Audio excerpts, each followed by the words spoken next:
മുതിർന്ന ബി.ജെ.പി. നേതാക്കൾക്കൊപ്പമാണ് രാജ്നിവാസിൽ എത്തിയത്.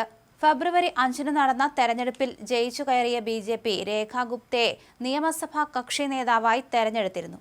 ഡൽഹി ഉപമുഖ്യമന്ത്രിയായി പർവേഷ് വർമ്മയെയും സ്പീക്കറായി വിജേന്ദർ ഗുപ്തയെയുമാണ് തീരുമാനിച്ചത്. രാംലീല മൈതാനത്ത് നടക്കുന്ന പ്രൗഢഗംഭീരമായ ചടങ്ങിൽ വച്ച് രേഖാ ഗുപ്ത സത്യപ്രതിജ്ഞ ചെയ്യും. പ്രധാനമന്ത്രി നരേന്ദ്രമോദിയും ബി.ജെ.പി. മുഖ്യമന്ത്രിമാരും അടക്കമുള്ള പ്രമുഖരും ചടങ്ങിൽ പങ്കെടുക്കും. ഇന്ന് രാവിലെ 10 മണിക്കാണ് സത്യപ്രതിജ്ഞാ ചടങ്ങ് തുടങ്ങുക. 12 മണിക്ക് ഗവർണർ മുഖ്യമന്ത്രിക്ക് സത്യവാചകം ചൊല്ലിക്കൊടുക്കും. വികസിത ഡൽഹി എന്ന മുദ്രാവാക്യമുയർത്തിയാണ് ചടങ്ങ്.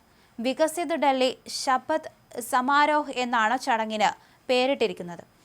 20 സംസ്ഥാനങ്ങളിലെയും NDA മുഖ്യമന്ത്രിമാരെയും ഉപമുഖ്യമന്ത്രിമാരെയും എല്ലാ പ്രധാന നേതാക്കളെയും സെലിബ്രിറ്റികളെയും പങ്കെടുപ്പിച്ച് ചടങ്ങ് ശക്തി പ്രകടനമാക്കാനാണ് ബി.ജെ.പി. തീരുമാനം. അതേസമയം ചടങ്ങിലേക്ക് മുൻ മുഖ്യമന്ത്രി അരവിന്ദ് കെജ്രിവാളിനെയും കാവൽ മുഖ്യമന്ത്രി അതിഷിയെയും ഡൽഹി PCC അധ്യക്ഷൻ ദേവേന്ദ്ര യാദവിനെയും ക്ഷണിച്ചിട്ടുണ്ട്. തെരഞ്ഞെടുപ്പ് ഫലം വന്നതിന് പിന്നാലെ ഡൽഹിയുടെ തലപ്പത്ത് വനിത വരുമെന്ന് റിപ്പോർട്ടുകൾ ഉണ്ടായിരുന്നു. അതോടെ രേഖാ ഗുപ്തയും പട്ടികയിലെ പേരുകാരിൽ മുൻപന്തിയിലെത്തി. ഔദ്യോഗിക പ്രഖ്യാപനത്തിന് മണിക്കൂറുകൾക്ക് മുമ്പ് ഡൽഹിയിൽ വലിയ വോട്ട് ബാങ്കുള്ള ബനിയ സമുദായത്തിൽപ്പെട്ട നേതാവിനെ മുഖ്യമന്ത്രിയാക്കുമെന്ന് പാർട്ടിയോട് അടുത്ത വൃത്തങ്ങൾ സൂചിപ്പിച്ചിരുന്നു.